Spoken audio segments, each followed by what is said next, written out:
Conteúdo concreto.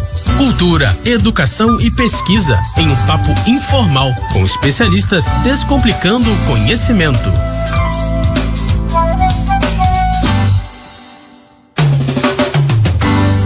Olá, você que está aí pelas rampas da UERJ e Imediações. Estamos aqui em mais um Conteúdo Concreto. Esse programa que é feito numa parceria do site Salada Cult com a Universidade do Estado do Rio de Janeiro. Mas eu não tô sozinho, não. Hoje a gente vai falar sobre um tema espetacular. Vocês não vão entender, mas é legal. Grego koiné. O tema de hoje é: tu tá falando grego? Olha só, gente. Eu trouxe aqui um grupo de pessoas especiais e nós vamos começar por ela, Dulce Nascimento, que é professora doutora aqui no Instituto de Letras da UERJ, do curso de grego, e que vai ajudar a gente nesse papo aí um pouquinho, né? Fala com a gente, Dulce. Haire, Kai, Irene, para todos vocês que estão nos ouvindo neste momento tão especial de confraternização. Estamos aqui os quatro é um número bom, né? Para falar um pouquinho de vocês sobre essa língua fantástica que é o grego e sobre a divulgação dela através do dialeto koiné e como chegou até hoje através do texto bíblico ou através de outros textos. E falando aí dessa gente que fala grego, né? Tem aqui também Alexandre Mendes Correia, nosso parceiro aqui no Instituto de Letras, muito boa gente e que vai colaborar com a gente nesse papo. Eu estou aqui com um imenso prazer de estar junto com o meu amigo Kleber, com a Alessandra, com a professora Dulce, e vim aqui hoje para aprender com vocês todos. Muito obrigado pelo convite, meu amigo. E para falar desse assunto aí de quem tá falando grego, a gente está aqui também com a Alessandra Viegas. A Alessandra Viegas é doutora, né, em letras, formada aqui também pela Universidade do Estado do Rio de Janeiro e veio aqui com a gente colaborar neste papo. Fala, Alessandra. Haire, Ticanes. Estou eu aqui também para falar um pouquinho sobre esse tema. Como a Dulce falou aqui, é algo que tem mais a ver com a gente do que a gente pensa. É isso. Vamos lá, gente. Primeiro, o que é grego koiné?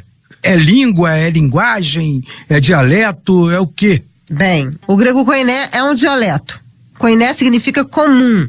Vamos pensar o seguinte, né? Nós temos no século V o apogeu do grego ático, e aí com a incursão de Alexandre Magno e a retirada, né, do seu exército depois de se apossar de toda a Grécia, vamos dizer assim, e levar o grego e a Grécia com ele durante as suas conquistas, ele tinha um exército de mercenários e precisava que todos falassem a mesma língua, porque a língua une. Então ele queria um exército unido. Então esse exército teve que aprender na marra grego. Aprendeu um grego comum, né? Um grego que não era tão rebuscado, mas que também não desmerecia a língua com erros grosseiros. Então o grego koiné foi a língua levada por Alexandre a todo lugar que ele conquistou, se tornando uma língua única nos lugares por onde ele passava. Então a gente está falando de uma língua que era uma língua popular, é isso? Verdade, apesar de Alexandre ter sido, na verdade, discípulo de Aristóteles, e esse amor pelo conhecimento, pela língua grega e tal, ter sido incentivado pela presença dessa grande figura intelectual que era o Aristóteles, o grego koiné foi se espalhando e, como toda língua que é falada por muita gente, acaba se modificando e se tornando realmente uma língua popular, sem grandes pretensões de erudição acadêmica, né? Alessandra, essa coisa do povo falando essa língua, que consequências tem? A dominação do Império Grego era influenciada por essa questão da língua também? Eu creio que sim, e o mais importante, acho que nessa conversa de falar sobre a koiné, né, o grego koiné, e sobre os documentos, é que essa gente que vai ser dominada pelo Alexandre Magno e depois pelos seus generais, e esse estabelecimento de uma língua como língua de comércio, língua franca, língua de cultura também, vai fazer com que esses outros povos tomem a koiné como sua segunda língua. Então, eles têm a sua língua própria, mas eles têm a koiné como sua segunda língua, para fazer comércio, para estabelecer relações de cultura também. E um texto que é importantíssimo para isso é o texto do Novo Testamento. Que vai ser escrito nesse grego koiné e vai facilitar bastante a propagação da mensagem, né, do Novo Testamento, a mensagem de Jesus, através dos evangelistas, através de Paulo, essas cartas de Paulo, que vão ser no grego koiné. E eu sempre faço essa relação com os alunos, né? Se o Novo Testamento fosse escrito hoje, devido ao seu alcance, a gente escreveria em inglês e jogaria na internet, para que todo mundo pudesse ler. É uma comparação interessante, né? Você pensar que o grego koiné era meio como o inglês que a gente fala. Sim, não dava para escrever, né, em outra língua se você queria levar o evangelho a toda criatura. Isso. Toda criatura naquela época falava grego. Não dava para escrever, né, em hebraico, aramaico, né, egípcio, nada. Tinha que ser em grego, né, necessariamente. Verdade. Eu queria falar um pouquinho do mundo que a gente tinha naquela época, né? Os dominadores gregos falavam um grego mais erudito ou eles se renderam também a falar o grego koiné para falar com o povo? Olha, para você ter um exemplo, vamos partir para o exemplo literário, né? No século III, a gente vai ter escritos em grego koiné, mas a gente tem sim uma erudição que aí não vai ser escrita em koiné, mas vai ser escrita em dialeto jônico, que era o dialeto homérico. Então, se eu quero mostrar que eu sou o cara, né, eu vou escrever em dialeto jônico, com toda a estrutura poética do dialeto jônico. Mas o povo não lê mais o dialeto jônico. Então, se eu quero vender o que eu escrevo, e se eu quero ser verdadeiramente lido por um grande número de pessoas, eu vou escrever em koiné e falar em koiné. E vamos pensar nisso, não é uma outra língua, continua sendo grego. É um grego, vamos dizer, vamos pensar em português, um grego sem tantas orações subordinadas reduzidas de infinitivo e passivo. Sem mesócrases, ênclises, próclises. Exatamente. Entendi. É só um grego mais fácil, mas é grego, continua tendo toda a sintaxe do grego, vocabulário grego, né? Só que numa estrutura sintática mais simples.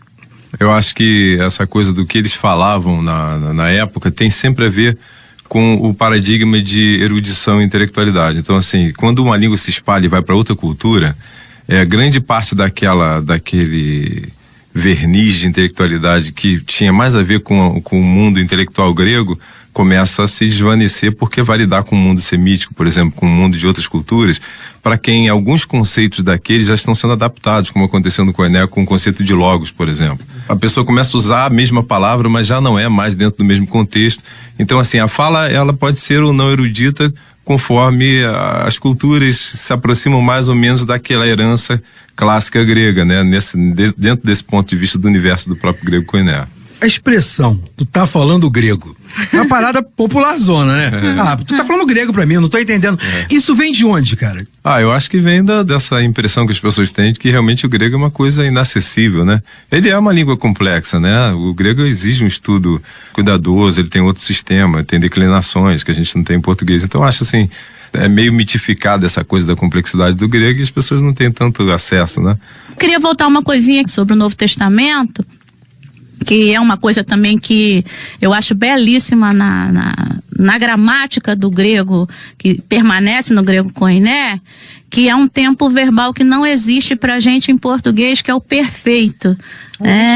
O aoristo e o perfeito, né? Então, o nosso perfeito é o pretérito perfeito, é aquela ação verbal que acabou. Mas o perfeito grego é uma ação verbal que não acabou, a ação se fecha, mas ela continua influenciando depois que ela se fecha, ela continua tendo uma influência. Vai ter que dar um exemplo então, aí. Espera que agora eu fiquei tontinho. Exemplos. Vou dar um exemplo para vocês em aoristo. Isso. Né? Porque o que a Alessandra está falando é que o aoristo, ele foi traduzido pelo perfeito no português. E aí a gente tem essa noção de ação concluída, né? Enfim. Por exemplo, Deus amou o mundo de tal maneira que deu o seu filho para que todo aquele que nele cresce, parará, né? No original, né? Egepsa, né? Que é o aoristo do verbo amar. Ou seja, Deus em um determinado momento amou o mundo. E continua amando, e continua amando, e continua amando. Né? Não acaba. Porque para quem né, um estudioso da língua que pega uma tradução e vê um perfeito, pronto, Deus amou naquele momento, deu seu filho, acabou, e eu não vou ser mais amado porque já passou. E na verdade não, a ação ela teve início no passado e não terminou. Isso, eu posso continua influenciando. Eu posso voltar um pouquinho essa questão do tá falando grego? Claro, só para complementar os meus colegas, porque aí eu já vou ser mais radical com